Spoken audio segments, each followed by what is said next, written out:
آگے بڑھتے ہیں اور ذرا کراچی کی صورتحال کے حوالے سے اس طرح سے بات کریں کہ ہم کراچی میں دیکھ رہے ہیں کہ ایک تو اغوا برائے تاوان کی جو وارداتیں وہ تو بڑھ رہی ہیں، پھر دوسری جانب ایک ہنی ٹریپ کے تھرو بھی لوگوں کو اغوا کیا جا رہا ہے. لڑکیوں کو اسپیسیفکلی فیس بک کے تھرو اور سوشل میڈیا کے تھرو دوستیاں کر کے بلایا جاتا ہے، اس کے بعد اغوا کر لیا جاتا ہے.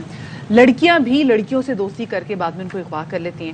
اور ابھی اسپیسیفکلی سندھ ہائی کورٹ میں یہ جو پسند کی شادی کی وجہ سے گھر سے جو لڑکیاں بھاگ جاتی ہیں اس کیس میں آبزرویشن پر جج نے جو بڑے اہم ریمارکس دیے، کیونکہ ایک لڑکی جو مسکان کا کیس سامنے آیا تو اس نے بڑے دل دہلا دینے والے انکشافات کیے. اس نے بتایا کہ اس کو 3 جگہ پہ بیچا گیا، ایک جگہ سے بیچ کے دوسری جگہ سے تیسری جگہ. وہ تو شی واز لکی انف کہ وہ وہاں سے اس چنگل سے نکل آئی، بھاگ آئی. لیکن کیا اس نے برداشت کیا ہوگا؟ اس نے بتایا کہ وہ جہاں پر موجود تھی اور جہاں پہ اس کو رکھا گیا تھا وہاں اسی کی ہم عمر 14 سے 16 سال کی اور بہت ساری لڑکیاں. بالکل ایسے ہی ہے. اور یہ کہتے ہیں کہ جی عمان بھی بہت سارے ممالک میں یہ پھر بعد میں لڑکیاں اسمگل کی جاتی ہیں. آپ سوچیں کتنا سسٹمیٹکلی کام ہو رہا ہے. اصغر عمر ہمارے نمائندے اس پہ بات کرنے کے لیے ہمارے ساتھ موجود ہیں. اصغر، یہ بتائیے گا کہ GIT بنانے کا حکم دیا ہے سندھ ہائی کورٹ کی جانب سے، دیٹ شوز کہ کتنا ایک یہ اندوہناک قسم کا یہ معاملہ ہے اور بڑا سنگین معاملہ ہے کہ عدالت بھی چاہتی ہے کہ اس کی تہ تک پہنچا جائے. سماعت کے دوران مزید کیا باتیں سامنے آئیں؟ دیکھیں اشفاق، ہوا یہ ہے کہ یہ جیسے معاملہ سامنے آیا تو یہاں پر سندھ ہائی کورٹ کے جسٹس صلاح الدین پمر یہ ہیومن رائٹ کے حوالے سے اور معاشرتی اور سماجی مسائل کے بارے میں بہت کنسرن رکھتے ہیں. انہوں نے توجہ دی جب اس کیس کو پڑھا تو انہیں اندازہ ہوا کہ پولیس تو بہت سمپل کام کر رہی ہے کہ ایک اغوا کا کیس ہے کہ ایک لڑکی کو اغوا کر لیا گیا کم عمر اور پولیس اس کے ملزمان کو پکڑ رہی ہے. انہوں نے جب اس کو پورے کیس کو اسٹڈی کیا اور مسکان کا جو لڑکی اغوا ہوئی تھی اور پھر وہاں کے ان کے چنگل سے فرار ہو کر واپس آئی ہے، اس کے جو بیان میں چیزیں سامنے آئیں کہ اسے 3 جگہ بیچا گیا اور پھر وہ باہر سے لوگ آئے ہیں. سونیا کس طریقے سے وہ کام کرتی تھی فیس بک پر اور سوشل میڈیا سے یہ کام کیا جا رہا ہے اور کم عمر لڑکیوں کو ٹارگٹ بنایا جا رہا ہے. جیسے اس سے پہلے کراچی سے لاہور گئی ہیں لڑکیاں اور یہ سب کچھ گیا ہے. اس پر عدالت حیران رہ گئی کہ سرکاری اداروں کا کام کرنے کا ویژن نہیں ہے. اس میں FIA کو انوالو نہیں کیا گیا، ملک سے باہر جانے کا اور آنے کا جو سلسلہ ہے اسے کام نہیں کیا گیا. ایک روٹین کے ایک کیس میں کہ تھانے میں FIR درج ہو گئی ہے اسے نپٹایا جا رہا ہے. تو اس پہ عدالت بہت زیادہ کنسرن تھی اور انہوں نے SSP سٹی جو اس علاقے کا اولڈ سٹی کراچی کا ہے اس کو بھی کہا ہے اور اس کے ساتھ ساتھ وفاقی حکومت کو کہا ہے کہ وہ اس معاملے پر توجہ دے. یہ صرف ایک لڑکی مسکان کا کیس نہیں ہے. آپ اس میں دیکھیں کہ مسکان ہے، اس کے ساتھ سونیا ہے، پھر اس کے ساتھ رفت ہے. اسے ایک FIR میں 3 خواتین کے نام آ رہے ہیں اسی شہر میں اور اسی ملک میں 3 جگہ خواتین کو بیچا جا رہا ہے اور وہ 14-15 لڑکیاں جو ہیں وہ رفت کی جگہ پر دیکھی گئی ہیں. لیکن پولیس کنسرن ہے صرف ایک کیس کو، کوئی پوری سرکاری مشینری اس پہ بیدار نہیں ہوئی ہے. حکومت، ہوم سیکرٹری، وفاقی حکومت، یہ تمام چیزیں نظر نہیں آ رہی کہ معاشرے میں جو تبدیلیاں ہو رہی ہیں اور جس طریقے سے لڑکیوں کو بیچین کیا جا رہا ہے. اسٹریٹجی نوٹ کی گئی ہے کہ کیا طریقہ کار ہوتا ہے، لڑکیوں کو کس طریقے سے پھنسایا جاتا ہے، لیور کیا جاتا ہے اس ٹریپ میں؟ اور جی بالکل یہ آیا ہے کہ پہلے سوشل میڈیا کے ذریعے رابطہ کیا جاتا ہے، ان سے پہلے لڑکیوں کو یہ ایک آگے لایا گیا ہے. جیسے اس کیس میں ہم نے دیکھا کہ سونیا کو آگے لایا گیا، اس نے مسکان سے بات کی ہے، پھر اس کی شادی کرائی گئی ہے، جعلی نکاح ناموں پہ سنگل پہ سائن کرا لیے جاتے ہیں، انہیں خوشنما زندگی کا جھانسا دیا جاتا ہے گلف میں یا باہر کہیں بھی لے جانے کا. اور چونکہ وہ بہت کم عمر ہوتی ہیں اور انہیں خواب دکھائے جاتے ہیں تو وہ اس میں ٹریپ ہو جاتی ہیں. اور تو اس پر ماہرین نفسیات کو بھی وہ کنسرن اور لوپ میں لینا چاہیے کہ لڑکیوں میں، کم عمر لڑکیوں میں یہ کیوں پیدا ہو رہے ہیں کہ جذبات کے وہ گھروں سے نکل جاتی ہیں، ماں باپ کو چھوڑ کر اور اپنے گھروں کو سے فرار ہو جاتی ہیں. پوری مشینری کو اور پورے معاشرے کو اس کے لیے اٹھنا ہوگا. عدالت کا آبزرو اور ابھی یہ تھا ریسنٹلی دوازارہ کا کیس بھی ہم نے دیکھا ہے جس کے بعد ان کے پیرنٹس کے بھی خدشات تھے کہ کہیں ایسا نہ ہو کہ کیونکہ وہ یہی کہتے ہیں کہ ایک مافیا ہو سکتا ہے ہماری بچی کو آگے بیچ دیں. تو یہاں پہ دیکھنے کی بہت زیادہ ضرورت ہے اور یہاں پہ اسٹریٹجی بنانی چاہیے. بہت شکریہ. اصغر عمر ہمارے نمائندے ہمارے ساتھ موجود ہیں. یہاں پہ واقعہ کو انوالو کرنا چاہیے اور دیکھنا چاہیے کہ کیا طریقے واردات ہے. تو انڈرسٹینڈنگ ہونی چاہیے نا کہ یہ کوئی، کیونکہ ہر دفعہ یہ کہہ دیا جاتا ہے کہ لڑکی جو ہے وہ بھاگ گئی، لڑکی یہاں چلی گئی، اس نے شادی کر لی، لیکن بعد میں پتہ چلتا ہے کہ یہ پورا ایک منظم گروہ تھا جو کہ بظاہر ایک شادی کے کور میں اس کو یوز کرنا چاہ رہا تھا، جسم فروشی سے لے کے 10 طرح کے مسائل میں استعمال کرنے کے لیے. اور والدین جو نارملی کیا کرتے ہیں کہ ایسے میں ڈسون کر دیتے ہیں، وہ پیچھا نہیں کرتے، وہ جاتے نہیں ہیں، تو پھر اس کے بعد یہ ہوتا ہے. اور آج کل جو سوشل میڈیا کا دور ہے تو اس کے اندر یہ بڑا کسی کچے ذہنوں کو پھنسانا ان کو ورغلانا, کیونکہ معاشی حالات نہیں صحیح ہوتے, کئی مسائل ہوتے ہیں, اور بچے بھی بجائے اس کے کہ والدین سے اپنی چیزیں شیئر کریں, وہ بھی والدین کا بھی اس میں قصور آتا ہے کہ والدین بچوں کے ساتھ اتنا ڈانٹ ڈپٹ کا رشتہ بھی رکھتے ہیں کہ بچے والدین سے خوف کھاتے ہیں. اسی لیے ہم بار بار کہتے ہیں دیکھیں جنریشنز چینج ہوتی جا رہی ہیں, پیرنٹس کو چاہیے کہ اپنے ساتھ جو بچوں کے ساتھ ایک اتنی اچھی دوستی رکھیں کہ اگر بچے کو کبھی کوئی ضرورت ہو یا کوئی خوف ہو یا وہ غلطی کرے وہ آپ کے ساتھ شیئر کر سکے, بجائے یہ کہ یہ بچیاں یہ بچے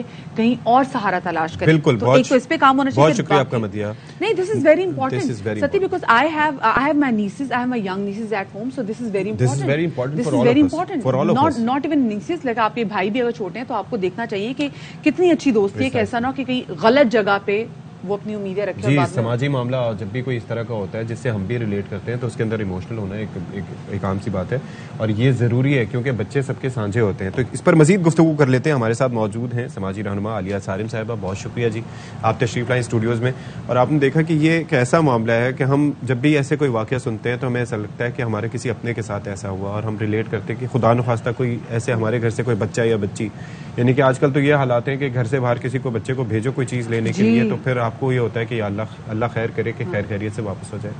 تو یہ جو کرنٹ یہ جو اسمگلنگ کا معاملہ آ رہا ہے, اور وہ بھی ملک سے باہر ایسے گروہ ہیں جو اس میں انوالو ہیں, اور یہاں سے لوگ اس میں استعمال ہو رہے ہیں, فیسیلیٹیٹر بن رہے ہیں. آپ کے علم میں کوئی ایسی چیز آئی ہے اب تک؟ علم میں 27 سال میں یہی دیکھتی رہی ہوں کہ چیزوں میں اضافہ ہوتا رہا. اچھا. اور یہ کوئی نئی کہانی نہیں ہے. دو طرح کی چیزیں ہوتی ہیں. ایک تو وہ یہ کہ محبت کا جھانسا وہ عام طور سے نہیں, اس میں یہ نہیں کہہ سکتی صرف غیر شادی شدہ کو بھی دوبارہ جھانسا ہو جاتا ہے محبت کا. وہ محبت ایک ایسا چھلاوا ہے نا, کہیں سے بھی نمودار ہو جاتا ہے, تھوڑی دیر کے لیے اپنا رنگ دکھاتا ہے, رنگ بدلتا ہے, اندھا کر دیتا ہے, اور جگہ جگہ سے کہیں سے بھی اپنا چہرہ دکھا دیتا ہے. تو ینگسٹرز کو تو میں کہوں گی محبت ایک چھلاوا ہے جو ان کے پاس آتا ہے, اور وہ اس کو سمجھ نہیں پاتے ہیں اور وہ اس میں انوالو ہو جاتے ہیں. لیکن یہ جو ہیومن ٹریفکنگ ہے میں نے تب بھی دیکھی تھی سالوں پہلے جب کیمل جوکیز پہ ہم لوگ کام کر رہے تھے. ٹھیک ہے, تو جب کیمل جوکیز تھے اس میں دیکھیں ایک چیز میں یہاں مینشن کر دوں تو اچھی بات ہے, تکلیف سے مینشن کر رہی ہوں, لیکن میں اس لیے کر رہی ہوں کہ ہم بار بار کہہ رہے ہیں کہ ماں باپ کے علم میں نہیں صرف اغوا کیا جا رہا ہے. اغوا کر کے بھی بچے جاتے تھے, لیکن ماں باپ کی مرضی سے بھی بچے جاتے تھے. ہم نے ابھی سیلاب میں ایک چیز دیکھی ہے کہ ہمارے پاس پتہ نہیں غربت ہے یا ہم عجیب ہی قسم کے لوگ ہیں کہ کئی بچوں کا ہاتھ پکڑا ہوا تھا اپنے, اور آخر میں جب ریلا آیا تو ایک بچے پکڑ لیے, ایک بچے کو سیلاب کے ساتھ بہنے دیا کیونکہ ایک جانور پکڑنا تھا, کہ باقی بچوں کو پالنے کے لیے یہ جانور ضروری تھا. تو کیا ہمارے لیے بچے پیدا کر لینا اتنا آسان ہے؟ اگر اللہ ہم پر مہربان ہے, ہمارے ملک پر اللہ مہربان ہے, ہماری مائیں بہت باہمت ہے کہ اولاد کو پیدائش کرتی ہیں, تو کیا آپ اس کو اس طرح سے لیں گے کہ آپ بچوں کو پال نہیں سکتے, ایک بچے کو ضائع. اس لیے کہہ رہی ہوں کہ جب کیمل جوکیز کا ہوا تھا اس پہ بھی جب ہم نے انویسٹیگیشن کی تھی سب, تو پتا چلا بچے بہت سارے تھے, اور وہ کہتے ہیں نا کہ اگر 6 بچوں کا پیٹ پل جاتا ہے اور ایک بچے کو ہم بھیج دیتے ہیں, اور جس کو ہم بھیجتے تھے جو ہمارے ملک سے ہمارا بچہ جاتا تھا وہ نہ زندہ ہوتا تھا نہ مردہ ہوتا تھا. جب انہیں واپس لائے تھے تو اتنے اپاہج ہوتے تھے. آپ کو پتا ہے ابھی پچھلے دنوں یہ خبر آئی تھی اور اس کو کافی یہ کیا گیا تھا کہ وہ انہوں نے روبوٹس کا استعمال کرنا شروع کیا. وہ ہماری ہی ٹیم کی ایفرٹس تھیں, وہ ہماری ہی ٹیم کی ایفرٹس تھیں. سالم صاحب ان کی پوری ٹیم جس پہ کام کیا, الحمدللہ. دیکھیے کام کیا, اس کے بعد یہ ہوا نا کہ وہاں روبوٹس آئے. یعنی اس وقت بھی ہم جو بات کر رہے ہیں ہمیں قوی امید ہے کہ اس کا کوئی بہتر رزلٹ آئے گا. مسقط سے جو قیدی آتے تھے, جو بیگاری کے لیے یہاں پہ ہیومن ٹریفکنگ ہوتی تھی, ٹھیک ہے, لیکن ان سب چیزوں کے بعد عورت تو میرے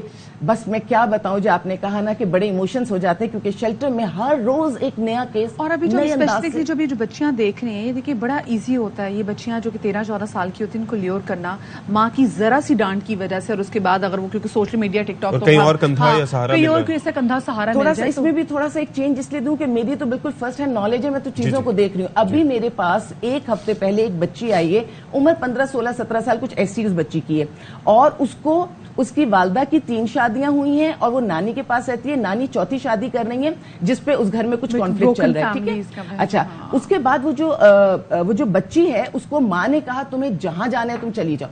اس کے بعد جب نانی کے پاس تھی تو نانی سے کسی بات پہ اس کی کوئی ٹینشن ہوئی تو نانی نے اس کو گھر سے باہر نکالا, گھر کا دروازہ بند کر دیا اور کہا تمہیں جہاں جانا ہے جاؤ. وہ بچی گھنٹوں وہاں باہر بیٹھ کے روتی رہی, اور پھر رونے کے بعد جب اس کو کچھ سمجھ نہیں آیا تو محلے والوں نے اس کو رکھا تو نہیں, لیکن پیسے دے کے, کرایہ دے کے اس کو ہمارا بتا دیا کہ بھئی اس ادارے میں چلی جاؤ تو تمہاری عزت محفوظ ہوگی. میں اس ماں سے, اس نانی سے, کیونکہ میں ماں باپ کو بالکل آزاد نہیں کروں گی, حکومت کی اپنی ذمہ داری ہے وہ کرے. سب سے پرائمری انہوں نے کیسے اتنی خوبصورت پیاری بچی ہے کہ میں اس کو دیکھتی ہوں جب وہ ادھر سے ادھر چلتی ہے تو میں اپنے شیلٹر میں میری نظر اس پہ سے نہیں ہٹتی. لیکن اس کی قسمت پہ رونا آتا ہے کہ کیسی قسمت اس کی. میں روتی تو نہیں ہوں, میں تو کہتی ہوں کہ اچھا اب تمہارے لیے جو میں کر سکتی ہوں وہ کروں گی, لیکن میں حکومت کو ہم بات کرتے ہیں لیکن خدارا ماں باپ کو نہیں چھوڑ سکتے. اس کے علاوہ میرے پاس جبری پروسٹیٹیوشن کی بچیاں آتی ہیں, ان کو بھی بہکا کے پیسے کے لالچ میں لاتے ہیں اور انہیں کہتے ہیں ہم نوکری دلائیں گے تمہیں, کراچی آؤ, اندرون سندھ اندرون پنجاب ان دیہی علاقوں سے لاتے ہیں کاروبار کے لیے.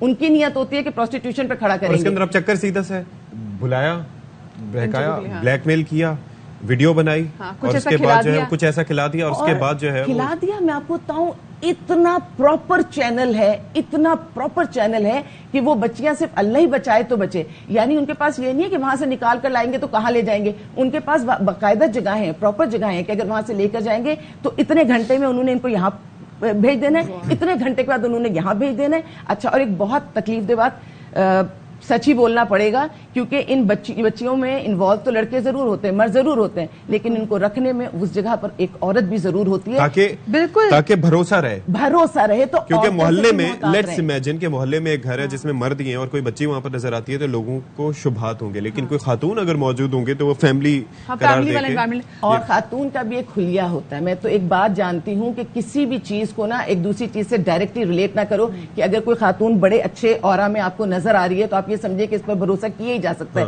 نہیں, کوئی بہروپ بھی تو بدل سکتا ہے. تو اس چیز کو ذہن میں رکھنے کی ضرورت ہے, اس میں انویسٹیگیشن کرنے کی ضرورت ہے. محلوں میں اب کوئی نظر نہیں رکھتا محلوں میں کون آتا ہے, کس گھر میں کیا ہوتا ہے. ایون کہیں سے چیخوں کی آواز بھی آتی ہے تو وہ نفسی کالم ہو گیا, کوئی دیکھتا ہی نہیں. ہمارے ادارے کو کہتے ہیں کہ آپ آئیے یہاں سے چیخوں. کتنی بچیاں میں بچا کر لے کر آئی ہوں, لیکن کیا ان کے محلے والے کچھ نہیں کر سکتے تھے؟ علاقہ تھانے میں شکایت کر دو, وہ نہیں کر سکتے, کرنا نہیں چاہتے کیا پھر؟ اور اگر نہیں کرنا چاہتے تو بیٹیاں تو سانجی ہیں. آج ان کے گھر پہ آگ لگی, آپ نہیں بول رہے تو وہ آگ کب اپنے گھر تک گھوم کے آ جائے نہیں معلوم ہے. تو جو ہمارے پاس اس وقت جس قسم کی محبت کو جس طرح سے پورٹرے کر رہے ہیں, غربت کو جس طرح سے لے کے چل رہے ہیں, عورت اپنا کل ایک کیس ڈسکس کیا ہے اور کیس کو میں نے لے کر چلی جس میں بہن نے سگے بھائی کو قتل کروایا 2,70,000 پہ, کیونکہ وہ اپنے جس کزن سے شادی کرنا چاہ رہی تھی وہ اسے شادی نہیں کرنے دے رہا تھا. اور مزے تکلیف کی بات, اتنی تکلیف میں ہوں کہ الفاظ بھی کچھ کے کچھ نکلتے. اتنی تکلیف ہے مجھے کہ اس لڑکی کے کھانا اس کے گھر سے بن کے آتا ہے جو اس کے والد لے کر آتے ہیں. تو اگر کسی گھر کا کوئی ایک مرد, کوئی ایک لڑکا, کوئی بھی ایک انسان اگر وہ یہ چاہتا ہے کہ میری فیملی اچھے دائرے میں چلے, اچھی طرح سے کام کرے, تو کیا وہ روک نہیں سکتا؟ اور اگر وہ روکنے کی کوشش کرے گا تو کیا اس کی قیمت 2,70,000 روپے ہے. اور اس بہن کا جو میں نے انٹرویو, جو میں چیزیں دیکھ رہی تھی, جتنی وہ کانفیڈنٹ تھی, آنسو تو, اور MA انگلش تھی وہ, اور میں یہ کہتی ہوں کہ آنسو تو دور کی بات, میں گھبرا رہی تھی, اس کی آواز نہیں کپکپا رہی تھی. اور جو پورے کیس کو لے کے چلی اس میں شادی ہی انوالو تھی, کیونکہ جب ہم یہ کہتے ہیں, یہ تو میرا بھی اسٹرانگ بلیو ہے کہ شادی ایک عورت کا حق ہے, اس کو اس کی اجازت بھی ہے. لیکن جب آپ ایک بھائی کے قتل کی بات کریں اور آپ کہیں شادی میرا, تو دیکھیں اس کا کمپیریزن نہیں ہو سکتا. لیکن مدیہ, جب ہم چیزوں کو مکس ایسے کر دیتے ہیں کہ چیزیں کلیئر نہ ہو تو سوسائٹی میں اسی طرح کی بدنظمی ہوگی. آپ کا جو حق ہے وہ آپ استعمال کیجئے, لیکن حق کو لینے کے لیے جہاں پہ انصاف نہیں ہوگا وہاں پہ مسئلہ ہوگا, عدل نہیں ہوگا وہاں پہ ایسے مسئلے مسائل ہوں گے. لیکن ایک ساتھ میں ایک اور چیز, کوئی لڑکا, کوئی بھی خاتون, غیر خاتون آپ سے آپ کی ماں سے ذرا سگی بننے کی بھی کوشش کرتی ہے, جو جتنی بچیاں میں دیکھ رہی ہیں, لڑکیاں میں دیکھ رہی ہیں, پلیز کوئی آپ سے ماں سے بڑھ کے آپ کے لیے نہیں ہوتا. جی جی بالکل, جلدی. اپنی باتیں, گھر کی ذاتی باتیں, ذاتی تکلیفیں آپ کسی کو نہیں اس طرح بتائیں گے, ان نون بندے کو نہیں, اپنے گھر کے بزرگ, خاندان کے بزرگ کو بتائیں گے, لیکن خدا کے لیے ان سے شیئر نہ کریں جو آپ کے دکھ, آپ کے غم سے کھیل جائیں, پھر آپ کہیں کے نہیں ایسے اس لیے مینیپولیٹ ہوتے. بہت شکریہ جی. عالیہ سارم صاحب ہم ساتھ موجود تھی. اچھا, ایک اور چیز جو ہم بار بار کہتے ہیں نا, جب کراچی میں اسٹریٹ کرائمز کی وارداتیں بڑھتی ہیں تو ہم یہاں پہ بیٹھے کیا کہتے ہیں, ہم پھر درخواست کرتے ہیں جو ہمارے ینگ بچے جنہوں نے نیا فون نہیں ہوتے, کچھ بھی ہم کہتے ہیں مزاحمت نہ کریں. ہم یہی کہہ سکتے ہیں نا. اور اس معاملے میں بھی ہم پیرنٹس کو ہی کہہ سکتے ہیں کہ خدا کے لیے آپ ہی کچھ کر سکتے ہیں, کیونکہ دیکھیں باقی ستی ہم تو قانون نافذ کرنے والے اداروں سے بھی بار بار بات کر چکے ہیں, وہاں سے بھی کوئی خاطر خواہ میں اقدامات ہوتے دکھائی نہیں دیتے. ادھر بھی ہم تو ماں باپ کو ہی کہہ سکتے ہیں, بچوں کو کہہ سکتے ہیں. گھر کا ایشو ہے, اس کے بعد محلے کا ایشو ہے, اس کے بعد پھر ریاست اور حکومت پہ بات آتی ہے, تو سب کو توجہ دینے کی ضرورت ہے.